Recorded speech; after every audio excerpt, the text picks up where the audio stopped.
Cámara, entrevistas con diputados y diputadas de Mendoza para que conozcas el trabajo de tus representantes. El Poder Ejecutivo de Mendoza envió un proyecto a la legislatura para que el Estado pueda comprar acciones de IMSA. Pero, ¿qué es IMSA? ¿Por qué esta empresa es tan importante y tan estratégica para Mendoza y para el país? Se lo vamos a consultar al presidente de la Comisión de Hacienda y Presupuesto de la Cámara de Diputados, el diputado Jorge López, que es del bloque de la Unión Cívica Radical. Diputado López, gracias por estar aquí en Cámara y por ampliarnos los alcances y los detalles de esta iniciativa del Ejecutivo para que el Estado provincial pueda participar en IMSA. Pero cuéntenos, por favor, ¿qué es IMSA? IMSA es Industrias Metalúrgicas Pescarmona, sociedad anónima, eso es a lo que hacen referencia sus siglas. Es una empresa que tiene más de 100 años en la provincia de Mendoza, fue creada por allá por el año 1907. Arrancó siendo una empresa de carácter metalmecánico, es decir, básicamente realizaban obras que tenían que ver con el manejo del agua, es decir, con puertas, todo lo que está asociado al manejo del recurso hídrico en nuestra provincia, un tema que lógicamente los mendocinos tenemos experiencia. Esta empresa arrancó con ese perfil y luego fue ganando participación no solamente en la provincia, sino en el país y en el mundo en lo que hace a las tecnologías para la generación de energía. Uno de sus principales ejes de desarrollo en el mercado ha sido el desarrollo de turbinas hidroeléctricas, y eso la catapultó no solamente a posicionarse como una de las mejores en el país, sino a competir a nivel mundial con los mejores del rubro. Es decir, para que tengamos una idea, IMSA en los últimos 20 años ha desarrollado más de 180 proyectos energéticos en todo el planeta, es decir, con presencia en más de 40 países. Eso marca a las claras de que se fue convirtiendo en una de las principales empresas del oeste argentino y lógicamente una de las más importantes en nuestra provincia. Y no solamente por lo que eso significa en cuanto a exportación de servicios, sino por el impacto que eso tiene en la economía real de nuestra provincia. Tengamos en cuenta que IMSA, por allá por el año 2006, que quizás fue uno de sus mejores años en términos de desarrollo económico de la empresa, le daba trabajo a más de 2.500 personas. Y uno de los temas que seguramente más importante y que más ha influido a la hora de avanzar en esta autorización, que en un ratito estaremos hablando, tiene que ver con la interrelación que tiene con el resto de las pymes de la provincia y del país. Por allá por el año 2006 tenía aproximadamente 600 pymes vinculadas a sus procesos productivos. Tengamos en cuenta que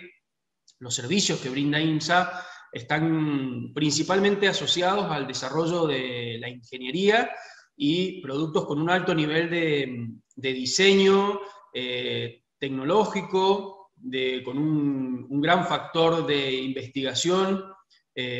por parte del recurso humano altamente calificado que cuenta IMSA, y todo lo que hace al trabajo operativo y el desarrollo de esos diseños que ellos van llevando a la práctica, para ello se respaldan en todo el marco de las pymes locales y lógicamente también del país, y eso le ha permitido generar un ámbito muy propicio para el desarrollo de la actividad económica. Y eso es lo que pretendemos en esta autorización y lógicamente con la sanción de esta ley, proteger en un momento tan complicado como el que tenemos vinculado a este contexto internacional debido a la presencia de una pandemia como ha sido el COVID-19, ¿no? ¿Por qué surge la necesidad de esta intervención o la posibilidad de esta intervención del Estado en esta empresa IMSA? IMSA, en este proceso de ir desarrollando proyectos por el mundo, se encontró con dos malas experiencias que estuvieron asociados a problemas en cada uno de esos países, y que terminó cortando su cadena de pagos. Estos fueron por allá por el año 2014 y 2015 en los países de Brasil y de Venezuela. Proyectos de una gran envergadura y que de alguna forma dejó muy mal parada a la empresa, con una herida muy fuerte en términos financieros y económicos, y eso llevó a una situación, en un primer lugar, de reestructuración de sus deudas con sus acreedores, y en un segundo lugar, a una necesidad de reestructurar su nivel de capital. Eso llevó a que los acreedores fueron parte del paquete accionario original de IMSA. Esto fue por allá por el año 2019, donde prácticamente los acreedores se quedaron con el 65% del paquete accionario y los socios originales, o los tenedores de acciones originales de IMSA, con solamente el 35%. Este nuevo contexto de pandemia que se nos generó en el año 2020 y que lógicamente va a tener parte del 2021 también en estos mismos términos, ha llevado a que la empresa necesite reestructurar nuevamente su capital, y para ello se ha valido de un programa que diseñó el Gobierno Nacional por allá por el año 2020, de asistencia y de capitalización de las empresas estratégicas. Por lo cual la empresa durante el 2021 ha solicitado la participación de este programa y solicitó tanto al Gobierno Nacional como al Gobierno Provincial la necesidad de abocarse a los alcances de este programa a efectos de poder contar con el capital de trabajo necesario para poder avanzar en proyectos que tienen carpeta. La empresa actualmente tiene distintos proyectos estratégicos a nivel nacional, como son el reemplazo de turbinas en Yacyretá, el desarrollo de equipamiento para el tambolar. Bueno, acá los mendocinos sabemos que es una de las empresas que ha conformado la UTE para poder presentar una propuesta vinculada a Portezuelo del Viento. Por lo tanto, la empresa tiene en carpeta distintos proyectos también importantes y de carácter tecnológico estratégico para el país, y que para poder cumplir con ellos necesita de esta capitalización. Y para los estados, no solamente nacional, sino provincial, es importante, no solamente porque pretendemos que estos proyectos los desarrolle una empresa argentina, sino porque pretendemos que IMSA no tenga que cerrar sus puertas. El que IMSA cierre sus puertas, indudablemente que va a significar que le deje de dar trabajo en forma directa a 720 empleados. Esos son los empleados que hoy IMSA tiene en forma directa vinculados a la empresa en cada uno de sus proyectos, en cada una de sus áreas, y que deje de tener vinculación y trabajo, lógicamente, para más de 100 pymes, la mayoría de nuestra provincia. Entonces, estas son las acciones que tanto el gobierno provincial como el gobierno nacional necesitan desarrollar. Es por ello que esta autorización viene a coronar ese trabajo que durante meses se ha venido desarrollando junto con la empresa. El costo de no hacerlo sería muy, muy lastimoso para la economía provincial, porque estamos hablando, como decíamos anteriormente, de una de las principales empresas que tenemos en nuestra provincia, pero con un agravante, teniendo en cuenta de que el tipo de productos que esta empresa desarrolla son productos tan especializados, con un expertise profesional tan elevado, que toda esta capacidad humana, en el caso que no continuara trabajando en la empresa, sería muy difícil que pudieran conseguir trabajo, primero por el contexto económico en el que estamos, y segundo por su alta calificación profesional con la que cuentan. Por lo tanto, es eso lo que nos motiva o ha motivado no solamente al gobierno nacional, sino al gobierno provincial en poder avanzar en este tipo de diseño de herramientas de asistencia. ¿Cómo se va a articular esta presencia de ambos estados, provincia y nación? IMSA, cuando planteó su necesidad de poder acoplarse y formar parte de este programa lo hace sabiendo que tiene que largar al mercado una nueva serie de acciones, en este caso son las acciones clase C, en las cuales el gobierno nacional será acreedor de una parte de esas acciones y el gobierno provincial de otra parte. En términos económicos, la asistencia que el gobierno nacional va a desarrollar sobre IMSA son de aproximadamente 15 millones de dólares, y la provincia comprará 5 millones de dólares más. Es decir, que el total de asistencia o el total de reestructuración del capital que se va a hacer sobre la empresa es de un total de 20 millones de dólares. Mendoza, en su momento, cuando estuvo de alguna forma diseñando esta intervención y trabajando en el marco en el cual se daría, planteó que estamos en una situación muy delicada en términos financieros, por lo tanto, entendemos la importancia de poder actuar, de poder llevar adelante este tipo de acciones, pero no podemos poner en juego los recursos que cuenta la provincia para prestar otro tipo de asistencia, como ya sabemos, las que están vinculadas a la pandemia. Por lo tanto, en ese contexto se comprometió el gobierno nacional en también hacer algunos ATN, es decir, firmar algunos ATN con el gobierno de la provincia para poder ir haciendo frente a esta integración, y en el caso que esos ATN no alcancen, la provincia lo hará a través de los ahorros con los que cuenta nuestra empresa de energía, EMESA, que lógicamente va a ser también el tenedor de esas acciones una vez que estén integradas y lógicamente en poder del gobierno de la provincia de Mendoza. Ese sería el marco y el diseño en el cual estaríamos trabajando. Indudablemente que en ese contexto, tanto el gobierno nacional como el gobierno provincial seríamos partes del paquete accionario de IMSA. Eso da derechos, como lo establece nuestra ley de sociedades comerciales, da derechos a participar del directorio y del control de la empresa en términos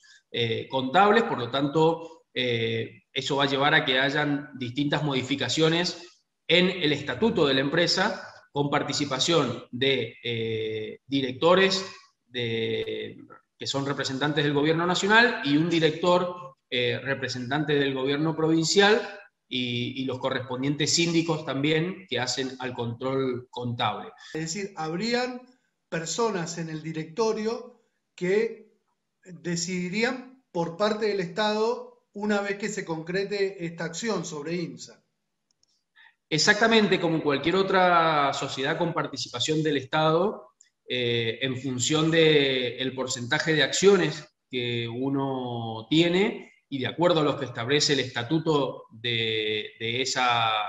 persona jurídica, en este caso de esta sociedad anónima, hay participación en el directorio por parte de los distintos grupos accionistas. En este caso, el gobierno nacional tendrá representantes en ese directorio y el gobierno provincial también tendrá representantes en ese directorio, y todo el resto, es decir, llámese sector privado a través de los acreedores o del mismo grupo accionario original, tendrán también sus representantes de acuerdo a cuál sea su cantidad de acciones de que dispongan. Eso no lo estamos modificando con esta ley, es parte de lo que establece nuestro orden normativo. ¿Y qué porcentaje de las acciones tendría la provincia de Mendoza en IMSA? La provincia de Mendoza llegaría con este aporte y la integración de estas acciones a un 19% de las acciones de la empresa. Y me parece importante también remarcar que en ese momento, cuando se llevó adelante esta negociación, podríamos decir, en términos de poder establecer condiciones y de poder hacer referencia a los distintos requerimientos que la provincia hacía a efectos de poder intervenir en este proceso, dejó algunas posiciones sobre la mesa que tienen que ser incorporadas en el estatuto. IMSA es una empresa mendocina, ha estado en Mendoza durante más de 100 años, pero lógicamente hoy su paquete accionario tiene tiene una menor presencia de los mendocinos. Por lo tanto, en algún momento, los actuales integrantes del grupo accionario, sus acreedores, estuvieron analizando la posibilidad de cambiar la sede y de cambiar el lugar de localización de la empresa. Bueno, ante esa situación y ante esos riesgos, el gobierno de la provincia dejó en claro, y fue una posición del gobierno provincial, que la sede tiene que seguir siendo Mendoza y la localización de la empresa tiene que seguir siendo Mendoza. Esa es una de las condiciones que exigió el gobierno de la provincia y que lógicamente el gobierno nacional acompañó. Por lo tanto, es uno de los logros en este sentido y una de las condiciones por las cuales estamos interviniendo. Si la situación fuera distinta y la empresa tuviese en su espíritu cambiar de lugar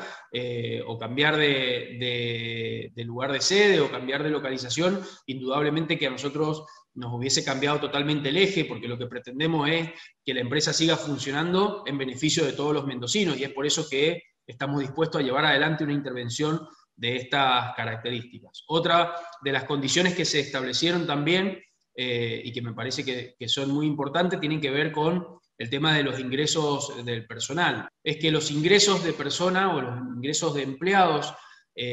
a la empresa tienen que ser pura y exclusivamente en función de las necesidades y del expertise profesional que ese cargo y que esa persona pueda demostrar. Es decir, con esto queremos evitar que el día de mañana, ya sea el gobierno nacional o el gobierno provincial, quieran utilizar la empresa para un mal manejo del recurso humano y, en definitiva, incorporar ahí personas que no cuentan con las experiencias o la calidad de expertise profesional que se necesita para desarrollar cualquier actividad dentro de la misma. Diputado Jorge López, presidente de la Comisión de Hacienda y Presupuesto de la Cámara de Diputados de Mendoza. También, además, presidente del interbloque Cambia Mendoza, es decir, del oficialismo. Le agradecemos muchísimo esta comunicación con En Cámara para darnos detalles sobre este proyecto que ha enviado el Ejecutivo a la legislatura para que Mendoza pueda intervenir en INSA, también trabajando en conjunto con el Estado Nacional y, por supuesto, con los privados que todavía se van a mantener en esta empresa que, como se explicaba y se mencionaba, es emblemática, importante en la provincia de Mendoza y también en la República Argentina. Gracias, diputado López. No, muchas gracias a ustedes, muy buenos días.